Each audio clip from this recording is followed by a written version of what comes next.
पुण्यात्माओं, ये तत्व ज्ञान है, इसके अंदर आपको बहुत गहनता से जाना होगा। अब क्या बताना चाहते हैं? अब कबीर परमेश्वर का ज्ञान गरीबदास जी बता रहे हैं। सार वस्तु तो अंदर लीनी, सुख जमीन को दीक्षा देनी, सुख जमीन मिलती ना भाई, स्वाति सीब सब ऐली जाई। सुख जमीन की टक्कर लागे, जब मोती सो है गल धागे, खारा नीर गंध हो जावे है, दो पड़ खुले कौन चितावे। सुख जमीन सतगुरु जल माही, स्वाति सीप का मेल कराही, ऐसे सतगुरु मिले जिज्ञासी, जद पावे वो पद अविनाशी। सुख जमीन सतगुरु हो आया, जिन ये भेदी भेद बताया, क्रम कुसंगति खारा नीरा, मोती खंड होत नग हीरा, बैरागर धम गिरती पावे, चलता हीरा तुरंत लखावे, धम गिरती हीरे को जाने, यूं सतगुरु लावे चोट निशाने। अभी आपको बताया था कि एक सीप होती है, और सीप जब उसमें मोती बनने की एक प्रेरणा बनती है, तो वो ऊपर आ जाती है, उसको प्यास लगती है, वो समुद्र जल ग्रहण नहीं करती, वो समुद्र के ऊपरली सतह पर आ जाती है समुद्र के, और ऊपर से वर्षा जब हो रही होती है उस समय उसका मुंह खुल जाता है। जिस हो रही हो तो खुला हो, तो उसमें वर्षा हो रही हो तो उसमें से वो बूंद ग्रहण करते, उसको स्वाति बूंद बोलते हैं, स्वाति। और उसको फिर वो मुंह बंद हो जाता है, उसके अंदर मोती बनना शुरू हो जाता है। मोती बनते बनते क्या होता है, फिर उसका दोबारा मुंह खुलना शुरू हो जाता है स्वाति सीप का, और उसके ऊपर एक मांस का एक पर्दा सा छा जाता है। मोती के स्वाति के ना उस सीप के मुंह पे एक मांस का पर्दा सा, एक जैसे मकड़ी का जाड़ा देखा हो आपने, सफेद सफेद सा कपड़े जैसा होता है, ऐसा एक मांस का ऊपर कवर सा लग जाता है, और अंदर वो मोती बन जाता है। अब मोती स्वाति भी मिल गई और सीप भी है। अब क्या बताते हैं कि जब वो मोती परिपक्व हो जाता है अंदर, तो उस सीप के अंदर से एक विशेष महक आनी शुरू होती है मांस की, पके हुए जैसे मांस की। तो एक बहुत ही पतले से मुंह की एक मछली होती है, पतले से, उसको सुकचमीन बोलते हैं। पतला सा मुंह, पेन कैसा हो उसका मुंह। तो वो क्या करती है, मांस खाने के उद्देश्य से उस सीप का, उस मांस का कवर के ऊपर पर्दा सा होता है, उसको खाने के लिए उसमें टक्कर मारती है, उसको खाना चाहती है। वो लगते ही वो पर्दा सा फट जाता है और मोती उसमें से निकलकर समुद्र में गिर जाता है। अब क्या बताते हैं, कितना गहरा ज्ञान है इस दो अक्षर में, दो लाइनों में। सार वस्तु तो अंदर लीनी, सुख जमीन को दीक्षा देनी, सुख जमीन मिलता ना बाही, स्वाति सीप सब ऐड़ ही जाही। सुख जमीन की टक्कर लागे है, जब मोती सो है गल धागे। अब क्या बताते हैं, मनुष्य जीवन भी आपके पास है, और सतगुरु भी मिल गया अपने आपको, सही मंत्र भी मिल गया, और यदि सारनाम नहीं मिला तो भी आपका यो मंत्र भी और आपका जीवन भी दोनों व्यर्थ, जो पहले दूसरे द्वितीय मंत्र तक। अब कहने का भाव ये है कि जैसे वह मोती सीप तो समझो शरीर है, और स्वाति समझो मंत्र आपको मिल गया सतनाम, और मोती बन गया। और सुख जमीन मिलता ना भाई, स्वाति सीप सब ऐड़ ही जाई। सार नाम आपको नहीं मिला है, और आखिरी सांस तक आपकी इसके अंदर श्रद्धा, पूरे गुरु जी में श्रद्धा, यानी आखिरी सांस तक इसकी जाप नहीं किया। यहाँ एक उदाहरण दिया है कि यदि ये सार नाम आपको नहीं मिलता तो तुम्हारा ये सतनाम तक की कमाई भी और आपका ये जीवन भी व्यर्थ जाता। व्यर्थ का तात्पर्य ये, क्योंकि यहाँ एक विशेष ध्यान से सुनने वाली बातें हैं, घबराना नहीं।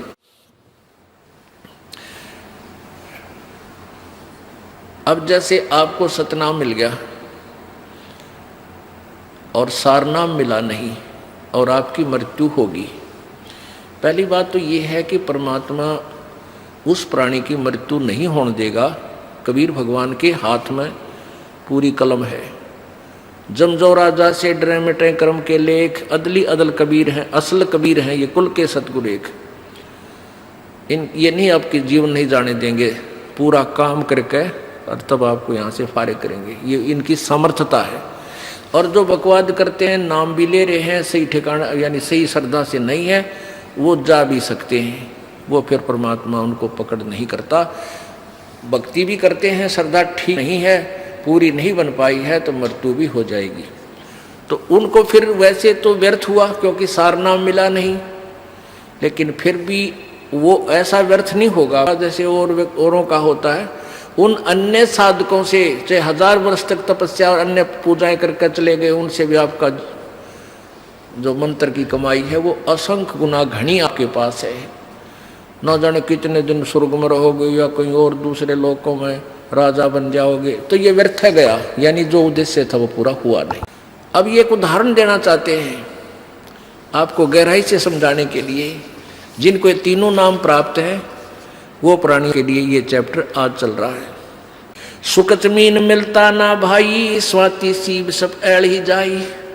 सुकच मीन की टक्कर लागे, सुकच मीन मिलता ना भाई, स्वाति सीब सब ऐड ही जाई। सुकच मीन की टक्कर लागे है, जब मोती सो है गल दागे। अब सुकच मीन ने उस सीप के उस मांस के टुकड़े को खाने के उद्देश्य से टक्कर मारी, वो खड़क दे ही मोती नीचे निकल गया। तब वो मोती निकाला गया गोताखोरों के द्वारा और फिर उस मोती की कीमत हुई, फिर वो सीने पर आकर सुशोभित हुआ। परमात्मा हमें बताना चाहते हैं कि पूरी साधना पूर्ण समझ से प्राप्त करके ही आप परमात्मा के दरबार में सुशोभित हो पाओगे, अर्थात पूर्ण मोक्ष प्राप्त करोगे। फिर आगे क्या बताते हैं, पूरे गुरु के बिना ये काम नहीं बनता। सुकच मीन सतगुरु हो आए, जिन ये भेदी भेद बताया। कर्म कुसंगति खारा नीरा, मोती खंड होत नग हीरा। बैरा गर्दम गिरती पावे, चलता हीरा तुरत लखावे। दम गिरती हीरे को जाने, न्यो सतगुरु लावे चोट निशाने। अब ये हीरा जो होता ना, एक हीरा ये पत्थर में बन जाता है, पत्थर में होता है, पहाड़ में। और इसकी इतनी ताकत होती है इसमें, ये कुछ ऐसी गर्मी पाकर के वहाँ पहाड़ की, और ये पत्थर को फोड़ता उसके अंदर से चल चल चल करता हुआ चल पड़ता है, जिधर भी इसकी दिशा बन जाती है। तो पहले राजा लोगों के पास एक धमगिरती होते थे। धमगिरती वो क्या होती है, उनके अंदर एक ऐसी कॉमन सेंस होती है, ऐसी उनकी सुरती लगती थी, वो ध्यान से यानी अपनी ऐसी सुरती को पत्थर से पहाड़ पर तचा देते थे कि वो हर उस पत्थर की उस हीरे की दिशा को बता देते थे कि ये इधर को चल रहा है। अब जैसे उनके पास बैठ जाते पहाड़ के, और उस आवाज से अंदर हो रही आवाज बहुत गहरे, किसी को नहीं सुन रही वो बाहर, उसकी सुरती उससे कनेक्ट हो जाती, और वो फिर सुनता है ऐसे कान से लाकर कि वो इधर उसकी दिशा है, वो बता देता इधर आ रहा है, इस स्पीड से आ रहा है। तो आगे जाके राजाओं से बता देते थे कि यहाँ एक खोद दो, इसको गड्ढा इस पहाड़ के बीच में, या खुदाई करवा दो, ये वहाँ तक इस समय में पहुँच जाएगा। तो वहाँ जाकर के आगे उसको पत्थर को कटवा देते थे राजा लोग मजदूरों से फटाफट, और वो हीरा आता और उसके अंदर से आके, क्योंकि आगे रास्ता उसको मिलता नहीं, गड्ढे में खड़क दे ही निकल जाता, वो हीरा फिर राजा लोग प्राप्त कर लेते थे। तो क्या बताते हैं, बैरागर धम गिरती पावे, चलता ही तुरत लखावे। बैरागर इसको हीरे को बोलते हैं। और चल धम गिरती पावे, बैरागर धम गिरती पावे, चलता हीरा तुरत लखावे। अब कहाँ लाए हैं इस पॉइंट को? धम गिरती हीरे को जाने, नो सतगुरु लावे चोट निशाने। कि जैसे धम गिरती वो हीरे की परख करने वाला कि किधर को जा रहा है, यहाँ चोट मार दो, यहाँ खाली कर दो, या काट दो इसको, यहाँ ये हीरा आएगा। कहते हैं धम गिरती हीरे को जाने, नो सतगुरु लावे चोट निशाने। ऐसे परम संत, पूर्ण संत इस मुक्ति रूपी हीरे को आपको प्राप्त कराने के लिए वो निशाने पर चोट मरवाता है। ऐसी साधना करो, ऐसी रहनी रहो, और ये सत्सार नाम इसकी ऐसी पूजा करो।